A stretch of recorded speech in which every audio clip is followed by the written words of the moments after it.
أما إنجازه خلال ال5 سنين اللي فاتوا ده مش إنجاز لشخص ولا لحكومة، ده إنجاز لأمة. أمة صدقت. أنا بكلمكم بجد، أمة صدقت. فأنت النهاردة جاي تضرب الصدق. اسمعي من فضلك لو سمحتي، من فضلك يا فندم، من فضلك لو سمحتي يا فندم، لو سمحتي بعد اذن حضرتك، بس يعني افسح المجال لسياده الرئيس أنا يعني لو سمحتي. اللي أنا بقوله ده يعني من غير أسماء. فالطرح اللي بيطرح أو الموضوعات اللي بيتم عملها زي ما قال الزملاء كده ممكن تبقى حقيقة. مثلا صحيح لما يتقال يعني إن حالة وفاة كانت موجودة في أحداث القناة وبعدين يتقال لك اتأجلت 3-4 أيام لغاية لما نفتتح القناة. الله، بقى الراجل ده يعمل في أهل بيته كده نصدقه تاني؟ هو ايه يعني انتوا فاهمين الكلام؟ طيب واحدة تانية، الراجل ده عمل المدفن ده. طب صحيح، طب على حساب مين؟ الكلام ده بقول الأجهزة قالت لي نبوس ايديك ما تقولوش، لكن أنا عشان أريح كل مصري ومصرية موجودة في بيتهم، لا والله هذا كذب وافتراء، والله كذب وافتراء.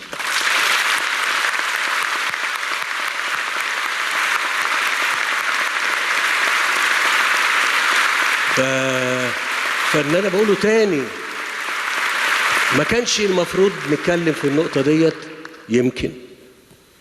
يمكن بس أنا كل مرة أستخير ربنا في كل أمر قبل ما أتكلم فيه، وده أمر شغلني، لأن أنتوا النهاردة بتهزوا علاقة كبيرة اتشكلت على مدى 7 سنين. طب أقول لكم حاجة تاني، أنا لما رحت بدل انتوا عايزين تسمعوا كلام من ده أسمعكم. لما رحت الرئاسة فكان فقالوا لي تحب تتغدى ايه؟ قلت لهم مش اشمعنى يعني؟ فقالوا اصل كل اللي في الرئاسة بيتغدوا على حساب البلد بالقانون. بالايه؟ بالقانون.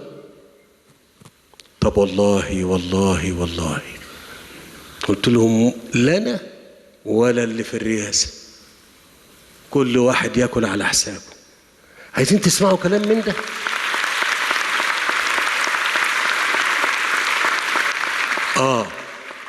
عايزين تسمعوا كلام من ده أسمعكم. قلت لا، ما حدش. أول حاجة أصحاب كل الهدايا اللي جات لي قد الأرقام دي 1000 مرة.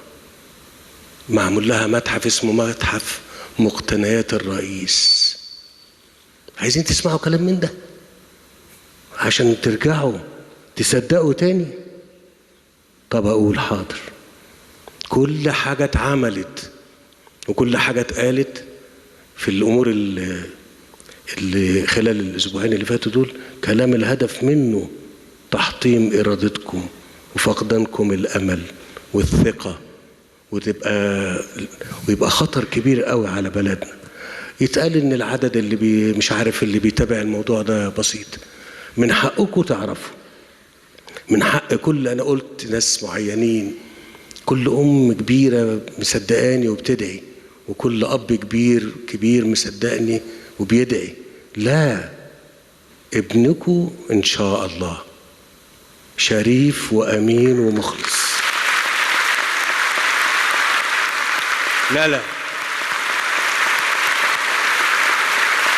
وده كلام والله.